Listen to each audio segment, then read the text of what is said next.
নওগাঁর ভেতর দিয়ে বয়ে চলা ছোট যমুনায় সাঁতরে বেড়াচ্ছে শত শত হাঁস। নদীর পাশেই গড়ে তোলা উন্মুক্ত পদ্ধতির খামারের এসব হাঁসের দল বেঁধে ঘুরে বেড়ানোর দৃশ্য যে কারো মন কাড়বে। বিল, জলাশয় ও নদীর উন্মুক্ত পানিতে বাণিজ্যিকভাবে হাঁস পালন লাভবান হওয়ায় তরুণদের মাঝে বেশ সাড়া ফেলেছে। তেমনি এক তরুণ উদ্যোক্তা সদর উপজেলার দুবলহাটি গ্রামের রাকিব হোসেন ছোট যমুনা নদীর পাড়ে যৌথভাবে গড়ে তুলেছেন উন্মুক্ত হাঁসের খামার। মাধ্যমিক পাশ করার পর ২০১৭ সালে ১০০টি হাঁস দিয়ে যাত্রা শুরু করা রাকিবের খামারে এখন হাঁসের সংখ্যা ১৩০০, যেখান থেকে দৈনিক গড়ে ডিম উৎপাদন হয় ৭০০। আর সব খরচ বাদ দিয়ে প্রতিদিন লাভ থাকছে ১.৫ থেকে ২ হাজার টাকা। ১০ লাখ টাকা খরচ হয়েছে, সব খরচ বাদ দিয়ে ৮ লাখ টাকা লাভ এসেছে। ৮ বছরে চলতেছে ব্যবসার বয়স, তো মোটামুটি বেনিফিট আসতেছে।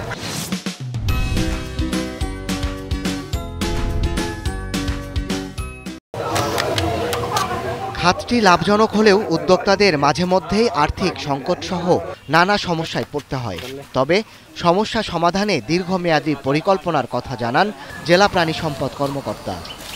সরকারিতে যদি আমরা বাচ্চা কিনি তো অনেক সময় আমাদের চাহিদা মতো পাই না আর কি। লোনটা উঠলি তাহলে আমাদের পক্ষে একটু সম্ভব মানে সুবিধা হয়।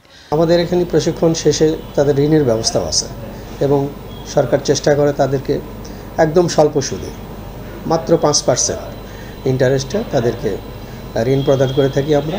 এখানে যারা পড়াশোনা করছেন অথবা চাকরি পাচ্ছেন না, বেকার যুবক যুবতী, তারা যদি হাঁস পালনের বিষয়ে প্রশিক্ষণ নিয়ে যদি এই কাজে আত্মনিয়োগ করেন তাহলে এখানে হাঁস পালন আরও বাড়বে বলে মনে করি। এদিকে চাহিদার তুলনায় নওগাঁ আঞ্চলিক হাঁস প্রজনন কেন্দ্রের উৎপাদন সক্ষমতা কম থাকায় খামারিদের দীর্ঘ সময় অপেক্ষা করতে হয়।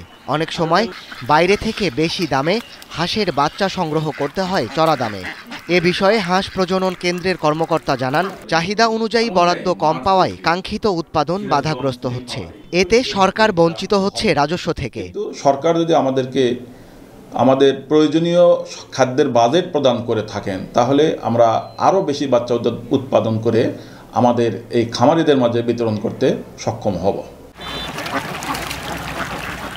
জেলায় ৭৩টি নিবন্ধিত ও ১৩৫৬টি অনিবন্ধিত খামার রয়েছে।